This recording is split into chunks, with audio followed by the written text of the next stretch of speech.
നമ്മളുടെ സാഹചര്യങ്ങൾ വളരെ ചലഞ്ചിങ് ആയിരിക്കും. പ്രത്യേകിച്ച് ഓഫീസ് അന്തരീക്ഷം വളരെ ബുദ്ധിമുട്ടുള്ളതായിരിക്കും. നമുക്ക് ഒട്ടും മാനേജ് ചെയ്യാൻ പറ്റാത്തതായിരിക്കാം. ഒരുപക്ഷെ നമ്മുടെ ജീവിത സാഹചര്യങ്ങൾ വളരെ ബുദ്ധിമുട്ടുള്ളതായിരിക്കാം.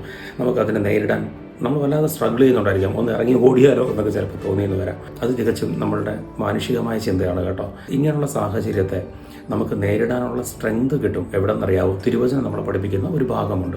ഫിലിപ്പിയരുടെ പുസ്തകത്തിൽ ഇങ്ങനെ പറഞ്ഞു വയ്ക്കുന്നുണ്ട്, എന്നെ ശക്തനാക്കുന്നതിലൂടെ എനിക്കെല്ലാം ചെയ്യാൻ സാധിക്കും. ഒരുപക്ഷെ ഭൗതികമായ നേട്ടങ്ങളെക്കുറിച്ചല്ല, മറിച്ച് how can we do it spiritually, ആത്മീയമായിട്ട് നമുക്ക് എങ്ങനെ ഇതിനെ നോക്കിക്കാണാം. ഒരുപക്ഷെ ദൈവം നോക്കിക്കാണുന്നത് ദൈവം അറിയാതെ ഒന്നും സംഭവിക്കുന്നില്ല നമ്മുടെ ജീവിതത്തിൽ.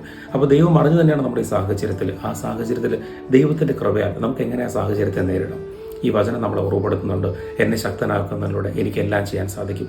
ആ സാഹചര്യത്തെ മാറ്റുക എന്നുള്ളതിനെക്കാട്ടിയുമപ്പുറം ആ സാഹചര്യത്തിൽ എങ്ങനെ നമുക്ക് ദൈവവചനത്തിൻ്റെ ശക്തിയാൽ ആ സാഹചര്യത്തെ മാനേജ് ചെയ്യാം എന്നുള്ളതാണ്. അതാണ് നമ്മുടെ സ്ട്രെങ്ത്. ഈശോ നിങ്ങളെ അനുഗ്രഹിക്കട്ടെ.